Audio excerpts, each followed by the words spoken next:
everybody, it's Thursday. Welcome to Daily Distinction. Really glad you are here. Thank you for being a part of this every day. I'm really, really appreciative of that. Thank you for making time here today to check in. I'm glad that you're here and invite you to share. Our numbers are getting better and I appreciate that. And really glad that you're a part of this. Bruce, you are first in. First in wins.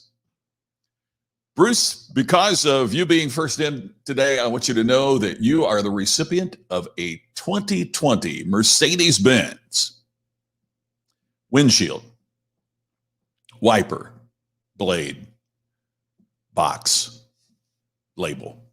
So congratulations. It's going. That's good grief. I haven't thought of that for years. That's an old thing we used to do on radio. 8 colors winner, and you win. Mercedes-Benz. Oh, thank you for being here. I really appreciate that. Yeah, Scott says, "Yay, Bruce, you're the big winner today. Congrats on that big label. You are." There you go, Kit. Number 2, just like Avis, but you try harder, my friend. I appreciate that. Hey, Brian, kicking butt, taking names on Thursday. Glad you're taking a break here. Just glad not to be Bruce, is what Charles says. There you go. Hey, the class is 79. I love it, Sonia. That's, by the way, I want to make sure everybody knows that is class of 79. Crothersville Tigers. There we go. Glad you were here as always, Sonia. Thanks so much. Hey, the reminder too that we got a couple big announcements this week, and I've been promoting that all week long. And the one we were supposed to make yesterday has been delayed, but it's a goodie and it's worth waiting on. It's about the podcast that I do. That we're now in the reruns of the second season, but we got a third season coming up. But we got something new as a part of that. So that's going to be the big announcement got coming up, and also. The registration has not opened yet, but we're expecting it any time now. So as soon as the cart, so to speak, is open, as soon as the gates are open, I'll post it here on Facebook about the Ultimate Business Summit, but please save the dates. It's August 13th and 14th. I really honestly think you're going to be blown away by what we got planned for you. It is virtual this year. So, man, we're hoping we have a lot of folks because, you know, I've talked to so many people that said, oh, I always wanted to do that. But, you know, the flights to Vegas and the hotel in Vegas and meals and everything. And so this year, virtually, and we've put together our best program. And I will reveal part of what we're talking about now for those of you that are watching. This is going to be our last Ultimate Business Summit. The three of us love each other, and we're super close and we do great things together. We're going to continue to do things together, but we each have other directions that we're going. And we're still going to get together and go drink bourbon with each other, but we're just not going to do the Ultimate Business Summit anymore. If you've ever wanted to do it, this is the last chance. This is the last of the Ultimate Business Summit. So I will let you know when that goes live. Please be watching here. We'll have a big video to announce it. And some special packages that we're going to have. So I'm really, really excited about that. Hey, Charles. Well, I always want to start with good news. Tammy is still struggling a bit. So she's having a tough time, whether it is the flu or whatever it might be. We do not have the testing. And, you know, not political. I don't mean it that way at all. But holy cow. I mean, it's like you go take the test. And then they said now it's going to be 5 to 7 days before we get it back. Well, a week, you could get the doggone thing in a week, and you get your test back, and it says that you're negative, and you're fine, and you're walking around with it. It's really, really crazy. So she's struggling right now in terms of just not feeling good, not run to the hospital, struggling, but it's. Every spouse feels this way. You wish you could just go in and wave a magic wand and make them better. Or sometimes you wish, gosh, I'd rather me be sick than you be sick. Not only because of the care, but we have a 2-story house, and the bedroom and everything where she is, she's in the master bedroom, and the kitchen is downstairs. And I feel like I've been on a Stairmaster. So what she's dealing with is a gazillion times worse than what I'm dealing with. But I'm dropping weight, man. I'm telling you, I'm on the Stairmaster cruise here. So, Brian, I can't wait to share it. I'm really excited about it. So we've got a bunch of stuff coming. So, yes, it is Thursday, the fourth favorite day of the week. Some positive word. Thank you, Sonia, for that. I appreciate that greatly. So here's our topic for today. A few years back, I was giving a speech in the Kansas City area, and it was a big convention, but it was a convention center area. And so there was another big meeting going off on one side of the building, and our event was on the other side. Where I was speaking was on the other side of the building. And so I'm walking in with the CEO of the company that I was supposed to give the speech to, and there is a big banner on the other side of the convention center. And the banner had these words on it: sales cure everything. And the CEO and I stopped and we looked at the banner, and then we kind of looked at each other. And he said to me, "What do you think about that? Does sales really cure everything?" And that's the question I would pose to you. Does sales cure everything? I'll give you a moment to think about it, but I'll jump in here because of a short time frame and tell you what I said. I said it's one of the dumbest things I've ever seen in my life. I thought the banner was absolutely stupid. Sales does not cure everything, even if you're a salesperson. You want to know why I think that? Well, that's the topic here. We're going to bat around a little bit here on today's Daily Distinction. But I think it's really important for us to consider, because for so long, hey, I worked for a company that said that. When I was in charge of cash giving for my alma mater, Franklin College, I did that job. And that was part of what the president of the university said at that time. You know, donations cure everything, which in that field is sales, right? I mean, getting a donation is what, and so that was his mantra, was donations cure everything and sales cure everything. And I'm going to suggest to you that's one of the dumbest things I have heard. Bruce, you're right. It's almost like that thing, money leads to happiness, right? That money cures everything. Ken, great to see you. Glad you're here today, my friend. So here's what I want you to think about. If you're a sales professional, maybe even more importantly than the CEO, this is what you need to be thinking about. If you're not serving your customers well, does selling more cure that? Or does it create more dissatisfied customers? Should you maybe think about taking care of your current customers before you try to go out and get a bunch more who will also be just as equally dissatisfied? I mean, sales doesn't cure bad customer service. Sales gives more customers the opportunity to experience your awfulness, right? I mean, to think that sales would cure bad customer service is kind of silly, because it doesn't cure bad customer service. And Charles, it certainly cures an empty pocket for a while. Hang with me on this. Let's say you're an entrepreneur, you're a business owner, and you're having challenges in your business.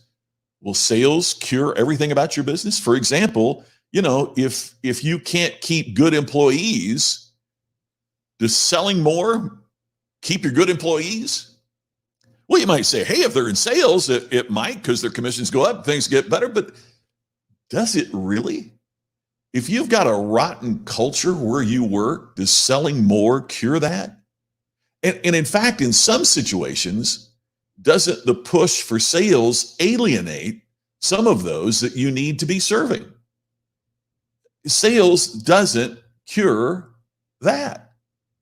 Yeah, Russell, if you get one, maybe you get the other, right? Here's another question. If you can't stand out in the marketplace, does stacking them deep and selling them cheap cure that? By the way, if you sell and don't protect your margins, what does that cure? It's like the old joke, we used to tell in ag, it cost me $2 to produce a bale of hay and I'm selling them for $1. Well, how you survive, we make it up on volume. I mean, it's ridiculous, right? I mean, if you're not making money on the sale, how does selling more of it cure anything? It gets you in trouble quicker. Here's the last one. If you aren't communicating what you and your organization stands for, if people don't know who you are or what makes you stand out, does selling more cure that? Or does it just make you a commodity a little bit farther down the line? More opportunities to experience your awfulness. Ken, I just thought of that. That just came out. As soon as I said that, I thought, man, I should have put that in the book. I just thought of that. But I appreciate that. Thank you. Yeah, there's a possibility the business owner's a butthead. More sales make them a bigger butthead. Ken, it reminds me of one of the great lines, I think, was when Jim Rohn said, money makes you more. It said money is the root of all evil. That's a misquote. It's the love of money.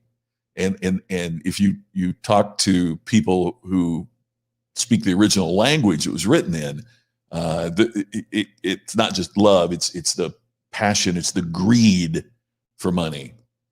The word from the original language can be interpreted that way. It's the greed for money that is the root of all evil from ancient text. And Jim Rohn's line about it is money makes you more. If you're a butthead, like you said, and you get a lot of money, you're a bigger butthead. If you're kind and generous and you make a lot of money, you become a philanthropist. You build hospitals. You help important causes. So money makes you more. Yeah, money makes you more of what you already are. Give a jerk money and you get a tyrant. So money, Curtis, thanks. I appreciate that. And glad that you're here today from your part of the world. I always love seeing wherever you are. But money isn't always the answer. And because of that, then sales isn't always the answer. And I get pushback from salespeople going, yeah, but of course you gotta sell. We all know that. Sales perhaps extends everything. In other words, more sales might mean that you are able to make this month's note at the bank, but it just slows down the spiral. As you're going down the drain, it just slows it down. If you have problems in your business, selling more might extend, it puts you on life support a little longer, but it doesn't cure. It just extends. It doesn't cure. So, what cures what ails you? What cures it? And as you can imagine, I'm kind of prejudiced about this, but I'm going to suggest to you that distinction is what takes organizations and individuals from the sidelines to the stars. Because the customers that you attract to your business are always going to be more valuable to your business than those that you've had to pursue. Have you ever noticed that? Man, I've seen that so many times in my business over the years. And I got a small business, but I work with the biggest corporations on earth. And the same is true with them.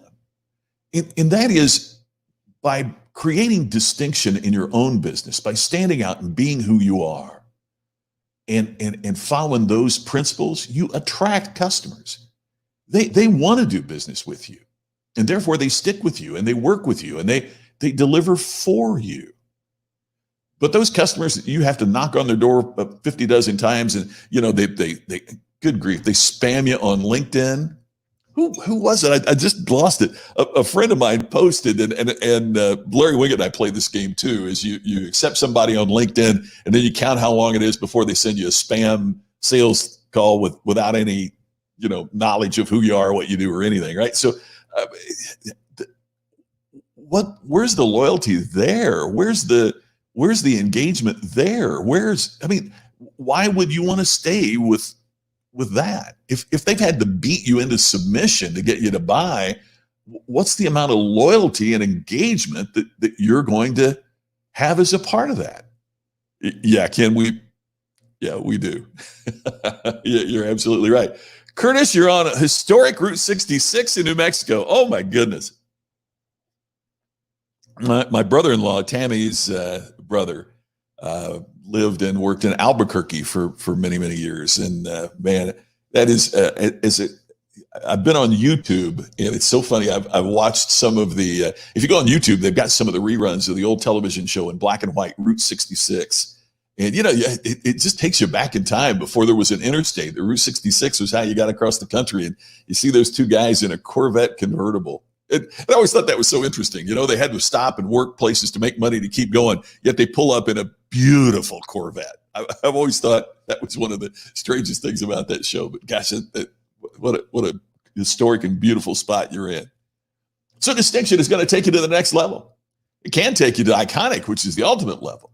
Hey, but let's start with being distinctive. Let's start there, because it's what takes organizations and individuals from the sidelines to the stars. I'm going to suggest to you that what you got to do is create distinction first, and then watch your sales grow. If you're watching yesterday, I talked about the speech I gave to NAM, the National Association of Music Merchandisers, and one of the things I said to them that they found surprising, but yet other people jumped in and said, "Oh gosh, it's absolutely true," is I said, "Look, how do you market what you do?" I said, it's just one example of one small part of the music business. Let's say you give guitar lessons. So are you better off to put an ad that says, learn how to play guitar? Here's my number.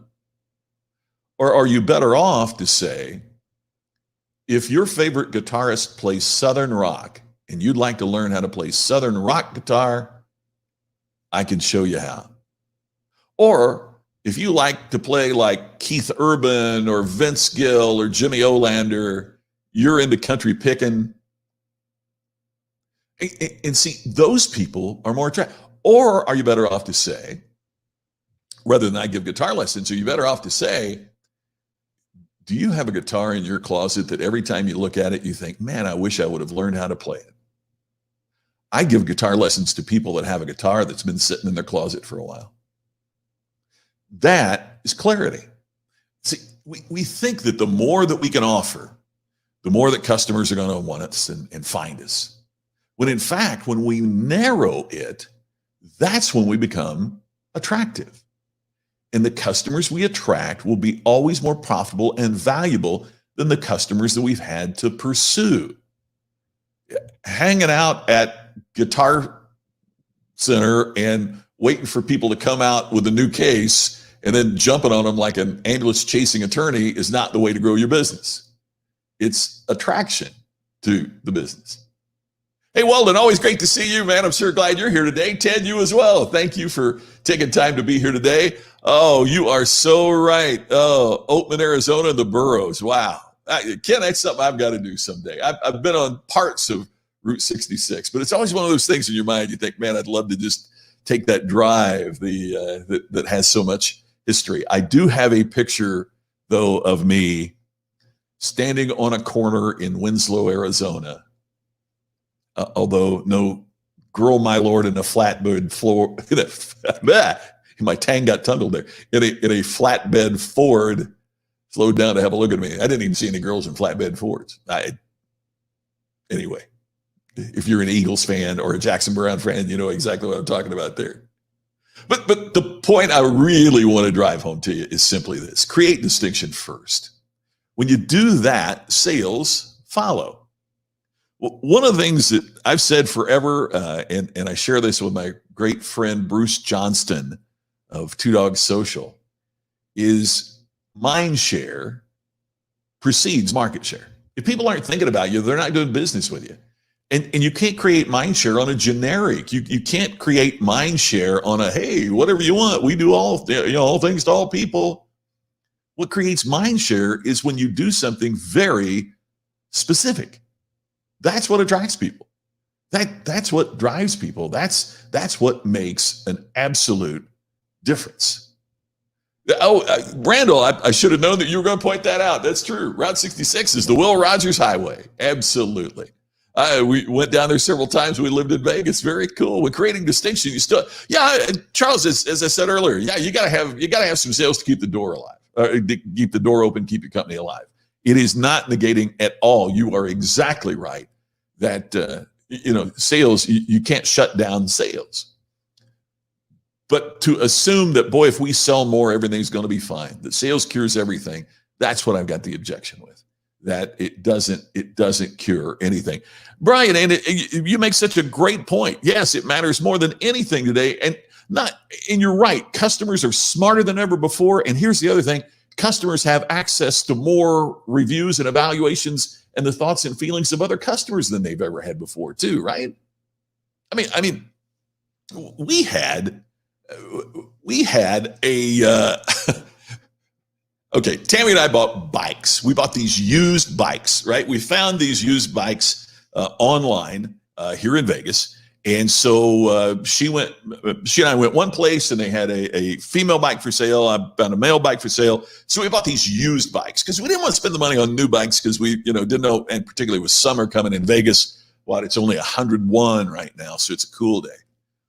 So we buy these used bikes, and they just needed a tune-up. Still cheaper than buying them. Just need a tune-up. So we go into Yelp, and we find this guy, and we find this business, and it's bike repair to your door. The guy pulls up. He's got a converted van, and it's a bicycle shop in the van. And it was incredible service, and it didn't cost any more than taking it to a bike shop. And you don't even have to load up your bike and take it to the bike shop and take it back. Here's how we found him. He had such amazing reviews from other customers that couldn't wait to tell you how great it was. And then we jump on Yelp and tell everybody else how great it was. So, Brian, to your point, you're exactly right. Is that being out there, and having integrity and all of that is not only critical because how smart customers are today, but also because how they talk to each other in a way that they never, ever have before. Hey, Nancy, glad you're here for just a bit. Hey, here's my great friend, Dana Williams. Man, I tell you, I wish I could jump on a plane, go see Diamond Rio in concert. Dana's been a guest here on the show. In the music business, is it better to let your beliefs out for everyone to know where you stand, or keep them to yourself so you don't offend anyone to try and please everyone? Dana, what a great question. Here, or in any business. I'll go back to something that I believe in, and I partner with my pal Larry Wingate in saying this. Every band, every business, everybody wants raving fans. You want it for your store. You want it for the band. Every business, everybody wants it. But here's what most don't realize. To be strong enough to create raving fans, you have to be willing to accept you're also going to create raving enemies. And most aren't willing to do that because if people are so passionate about it and about what you do that they love you, at the same time, there's going to be those that can't stand it. We see that in everything. I mean, man, Dana, you've known me forever. I mean, even before they were what they are now, I was carrying around an Apple computer, and you and I used to joke about that, right? Apple had raving fans, and they also had raving enemies. It's those that are in the middle that have such difficulty because they don't inspire any. I mean, I was. Oh, I can't believe I was. So I was just doing a little bike ride myself here a little bit earlier. I've got to, keep it. And Florida Georgia line came on in the headphones. I would rather hear cats screech than listen to Florida Georgia line. I cannot stand them. And yet I know when they don't have coronavirus going on, they fill arenas. They have passionate fans. There you go. Now, if they sounded like everybody else and did like everybody else, they wouldn't have either side, right? Dana, I remember you and me standing with Rascal Flatts here in Vegas. And I know people that absolutely cannot stand them. And then, as you know, they have, look at you guys. I mean, you win the question of the day. I mean, and Kid has it right here. Trying to please everybody is the best way to please almost nobody. And I think part of this gets into, do you wear it on your sleeve and try to drive it down everybody's throat? Because nobody wants that.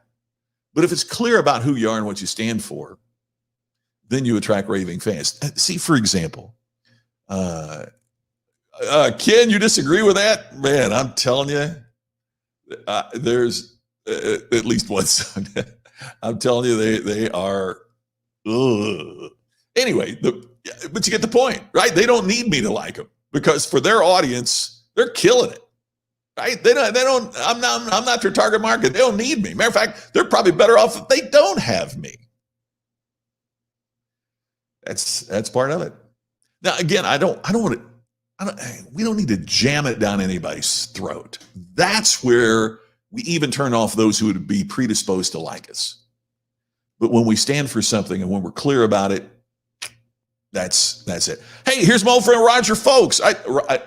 I take that back. My longtime friend Roger Folks, who absolutely nails it. Roger's one of my real inspirations. Roger was state FFA president when I was a FFA member in the Crothersville chapter, and looked up and tried to follow in Roger's footsteps. And he has done so incredibly well for so many years. And you're exactly right, Roger. Word of mouth is the world's best advertising.